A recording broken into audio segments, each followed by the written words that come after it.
तो जयवर्धन जी क्या है कि जो भी बच्चा पैदा होता है, जो भी पैदा होता है, वो दो चीज़ लेके पैदा होता है। एक वो तन लेके पैदा होता है, एक कर्म लेके पैदा होता है। यानी पहला और दूसरा भाव ज्योतिष के अनुसार। अब जो हमारा तन है उसका जो निर्माण है उसमें जो मंगल है उसको देह कहा गया है, सूर्य को प्राण कहा गया और गुरु को जीव कहा गया है। तो उस हमारा निर्माण जो है 1, 5, 9 भाव से होता है। पहला भाव हमारा मंगल है, पंचम भाव हमारा सूर्य है जो आत्मा है, और आत्मा और देह का मिलन हो गया तो उसको चलाने के लिए जो एनर्जी यानी जीव वो गुरु है। गुरु को इसलिए ऑक्सीजन भी कहा गया, जीव है। तो 1, 5, 9 भाव का मिलन से लगन बनता है, एक कंप्लीट पर्सन बनता है। लेकिन वो लेके पैदा होता है, वो बढ़ गया लेकिन पैदा हुआ तो बच्चा पैदा होते ही सबसे पहला काम करता है वो होता है। नहीं रोया है तो उसको बुलाया जाता है। तो 10वें भाव में कौन सी राशि आती है? मकर राशि। उसका स्वामी कौन? इसलिए वो रोने के कारक है, इसलिए वो कर्म कारक है। तो वो किसी भी रूप में रोया तो कर्म किया उसको, कर्म किया तो क्या मिलेगा उसको? फल। किस रूप में? दूध मिलेगा माँ का, इसलिए रोया ना वो, प्यार और दूध मिलेगा उसको, तो उसको फल मिलेगा, यानी उसकी इच्छा पूर्ति होगी, जो भी उसकी इच्छा है। तो इसलिए उससे इमीडिएट आगे शनि की ही राशि है और उसको लाभ का है। यानी कि आप जो भी कर्म कर रहे हो तो उससे आपकी इच्छा पूर्ति हो रही है, तो वो आपसे उससे अगले वाला भाव वो शनि की कुंभ राशि, जो उसकी मूर्ति कुंभ राशि है। तो जो भी व्यक्ति, अब इसको मैं आज के प्रिपरेशन लेता हूँ, ये वाला चैप्टर बहुत बड़ा है। जो भी व्यक्ति जो कर्म करता है उसकी भाग्य में परिणति 9वां भाव, हर भाव का 12वां भाव उसका व्यय होता है, यानी परिणति। परिणति यानी ट्रांसफॉर्मेशन। जो भी कर्म भाग्य में बदलेगा या नहीं बदलेगा उसका तय करता है 9वां भाव। और 9वें भाव के कारक होते हैं गुरु और सूर्य, मुख्य कारक होते हैं। तो गुरु की इसलिए कुंडली में सबसे ज्यादा प्रधानता है, उन्हीं को भाग्य निर्माता करते हैं। तो हम जो भी कार्य कर रहे हैं वो मेरा भाग्य बढ़ेगा या नहीं बढ़ेगा, वो एक ज्योतिषी का पहला प्राइम फोकस उस पर होना चाहिए कि व्यक्ति के हर कर्म को वो उसके भाग्य में परिणत करे। अब हर व्यक्ति के भाग्य से अलग अलग होगा। सर लाभ में कन्वर्ट करने भी नहीं होती? लाभ से तो आपकी इच्छाएं कभी तृप्त नहीं होती।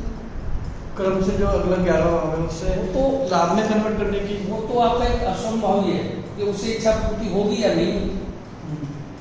कर्म की स्थिति क्या है, कर्म कैसा है कि उससे आपकी इच्छा पूर्ति होगी या नहीं होगी, दो बातें हैं। वो तो उसका फल है ही है।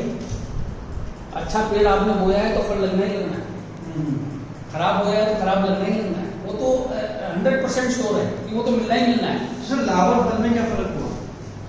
लाभ और फल में क्या फर्क हुआ? यानी फल तो नहीं था, लाभ भी 11वां ही है, फल भी लाभ 11वां ही है। तो फिर 9th हाउस क्या हुआ? 9th हाउस ये आपको बहुत अच्छा शेयरिंग अमाउंट। हमारा जो प्रारब्ध है ना, हमारा एक संचित कर्मों का, हम कई जन्म पहले से चलते आए हैं। ये जन्म है और इसके बाद भी कई जन्म होंगे, ये एक जन्म कड़ी है। तो हमारे कर्म की वाहक आत्मा हमारे कर्मों को लेकर चलती है। उसमें 3 तरह के कर्म रहते हैं, दृढ़, अदृढ़ और दृढ़। वो संचित रूप में रहते हैं, उसमें शुभ भी है अशुभ भी है। तो शुभ दृढ़ कर्म भी है, अदृढ़ कर्म भी है, और दृढ़ादृढ़ भी है और अशुभ भी है। वो पूरा एक आपके बैंक बैलेंस के रूप में आपके पास है, सुरक्षित है। तो उसमें से कौन सा कर्म वर्तमान में आपको फल दे? अभी जो आप काम कर रहे हो तो क्रियामान है कि उसकी इमीडिएट आपको लाभ मिलेगा, इसकी कोई गारंटी नहीं। पेड़ लगाओगे तो उसको टाइम लगता है। तो उसमें 2 चीज काम करेगी आपकी, कि आपका जो संचित कर्म है वो खाद के रूप में काम करेगा उसमें। अब संचित कर्म में से शुभ प्रारब्ध उत्पन्न हो, वो नवम भाव होता है, वो नवम भाव। इसलिए पूर्व पुण्य पंचम भाव और पंचम का पंचम नवम। तो नवम भाव वो उत्पन्न करता है जो सुख प्रारब्ध है। अब सुख प्रारब्ध आने के बाद आप जब सुखों की स्थिति में होगे, कुछ करने की स्थिति में होगे, तो आप फिर और अच्छा करो, और धर्म का मार्ग अपनाओ, और शुभ करो। तो आपके जो अशुभ कर्म है उनमें जो अदृढ़ कर्म है और दृढ़ादृढ़ कर्म है, उनके फलों को आप बिल्कुल नगण्य कर सकते हैं। जो दृढ़ादृढ़ कर्म है उनको तो आप सहनीय बना सकते हो, बिल्कुल बिल्कुल जैसे आसानी से, और अदृढ़ कर्मों को आप खत्म कर सकते हो। और जो दृढ़ कर्म है, जिनके भोग आपको भोगने हैं, उनके भी प्रभाव को आप कुछ हद तक कम कर सकते हो। तो वो मौका कब मिलता है? जब मैं मेरे नवम भाव को बलवान हूँ। अब नवम भाव इसलिए धर्म कहा गया है, शुभ आचरण कहा गया है, गुरु कहा गया है ना, सिद्धांत कहे गए हैं, शुभ कर्म कहे गए हैं, इसलिए वो नवम भाव कही है। क्यों? क्योंकि वो दशम का शुभ है, कर्म की परिणति को सिर्फ शुभ ही है सर, शुभ ही है। तो आप अशुभ करोगे तो अशुभ में परिणत कर देगा, आपके बुरा प्रारब्ध उत्पन्न कर देगा। पर अशुभ का भी हो सकता है ना। तो वहाँ पे अगर शुभ ग्रह बैठे हैं, शुभ ग्रहों का प्रभाव है, वहाँ का स्वामी शुभ संबंध करके बैठा है, गुरु बलवान है और सूर्य की स्थिति कहीं अच्छी है, तो आपके शुभ प्रारब्ध उत्पन्न करेगा, है ना। अब ये स्थिर तो नहीं, भाग्य स्थिति नहीं, क्योंकि दशा बदलती है। दशा में तो सारे आएंगे लौट से, तो उसमें हर ग्रह शुभ होगा ये जरूर थोड़ी ना, कुछ अशुभ भी होंगे। तो भाग्य स्थिर नहीं,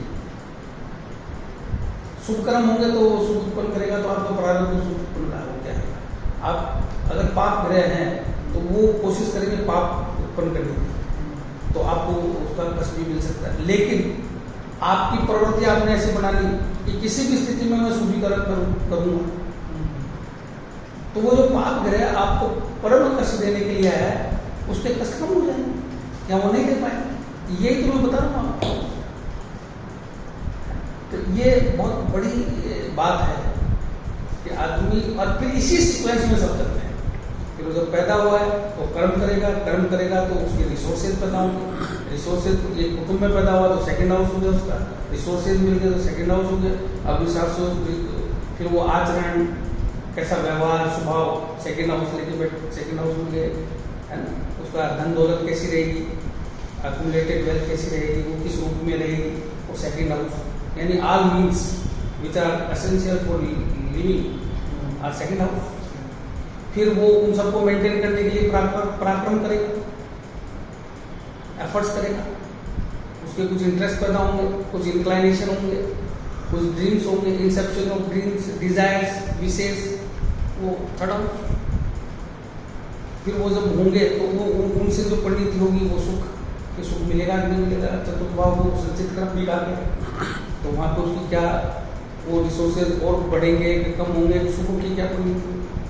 तो ये कर्म में अपने आप वो सब भाव बैठते चले जाएंगे। फिर आप पैदा हुए तो आपकी पत्नी भी आएगी, जिससे मिलकर आप पंचम भाव को पूर्ण करो, पंचम को संतान पैदा करोगे ना आपको। तो इसलिए फिफ्थ हाउस है ना, क्रिएटिविटी का हाउस है, प्रोजिनी का हाउस है। उन दोनों के मिलने से तो संतान उत्पत्ति में भी पंचम भाव यानी पूर्व पुण्य का आपका काम है, वहाँ पे भी आपको उन चीज़ों का फल मिलता है। और वो नवम से पंचम, नवम से नवम है, नवम भाव से नवम है पंचम, तो उसकी महत्ता और बढ़ गई। हाँ, तो संतान उत्पत्ति में भी आपके पूर्व पुण्य सब काम आएंगे, वर्तमान भी आएंगे, पूर्व पुण्य आएंगे। तो नवम भाव यहाँ पे काम आ गया। पंचम का पंचम है, वामाम के अनुसार पंचम का पंचम है, वो शायद है संतानोत्पत्ति में वंशवृद्धि वहां से देखी जाती है। आपका कोई चलेगा कि नहीं चलेगा वो वहां से देखा जाता है ना। तो इसलिए भाग्य का रोल आ गया नहीं।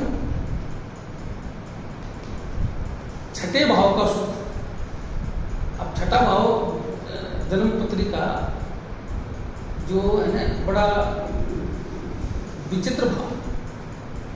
आप अगर रोग रिपू ऋण पे नियंत्रण कर पाए, यानी जीवन के कष्ट, जो रोग रिपू ऋण, वर्ण भाव, अपमान, कलेश, भय से आप अगर ओवरकम कर गए, तो आपको जो सुख मिलेगा वो नवम, वो उसका सुख, मतलब छठे का भी सुख है। सप्तम का पराक्रम पत्नी लाने में है, उस सबसे ज्यादा सहायक होगा नवम भाव। इसलिए हमारे जो विवाह है ना, वो है धार्मिक क्रिया है। हमारे विवाह कोई एग्रीमेंट नहीं है या कोई रजिस्ट्रेशन नहीं है। हम कहीं रजिस्ट्रेशन नहीं कराते, जैसे क्रिश्चियन कराते हैं तो उनका वो दसम भाव है, मुसलमान एग्रीमेंट कराते हैं उनका वो थर्ड हाउस से शादी, हमारे वो नवम भाव है, धर्म है, यानी कि हम धर्म आधार पर जुड़ते हैं। दैट्स वाई सेवंथ का भी आपको लाभ मिलना है तो नवम भाव। अष्टम का धन है। आप गुप्त रूप से कोई भी धार्मिक क्रिया करते हो, कुछ भी कार्य करते हो, दान देते हो या गुप्त रूप से अपने शारीरिक श्रम देते हो या गुप्त रूप